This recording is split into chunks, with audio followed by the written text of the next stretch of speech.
Hi everyone, welcome to PH Bus News, where you can watch latest news of Philippines entertainment. Please make sure to subscribe to our channel for more videos. Hi guys, welcome back to our channel.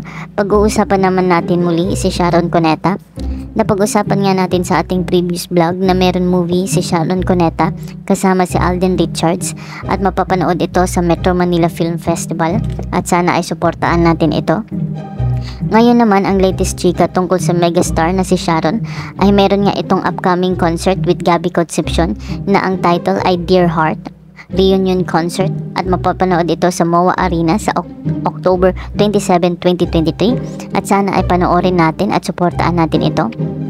According sa balita ay magpo-perform daw si Gabby at Sharon ng kanilang mga hit songs sa kanilang hit movies at magpo-perform din daw sila ng kanilang mga solo songs at meron din daw silang mga guests.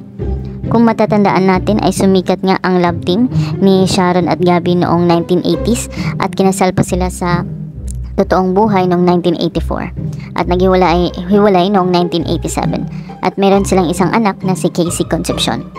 Recently naman ay naglabas ng samal ng loob si Sharon dahil daw umano sa mga kaibigan at mga tagahanga na nanghihingi ng free tickets.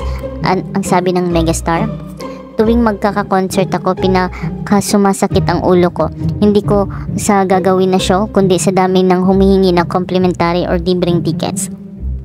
Konti lang daw ang mabibigyan niya ng complimentary tickets kaya sana daw huwag mag-expect ang iba. Ang sabi pa ni Sharon, sa totoo lang po ang aga naubos ng tickets ko. Pag ako pa bumili baka si Gabby na lang ang kumanta dahil mauubos ang sweldo ko sa kakalibre. Nagpasalamat naman si Sharon sa mga kaibigan at mga tagahanga na kusang bumibili ng tickets.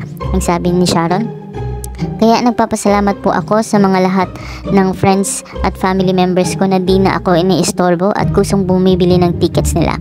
Pasensya na po at nagtatrabaho lang ang girl nyo. Kung pwede lang ilibre ko kayong lahat, pero syempre, di ko kaya. May point naman talaga ang megastar tungkol dito. Di naman ata pwede na ilibre niya lang ang lahat ng kanyang mga tagahanga at kaibigan. So ano say ninyo dito guys? Comment your thoughts below and don't forget to subscribe to our channel.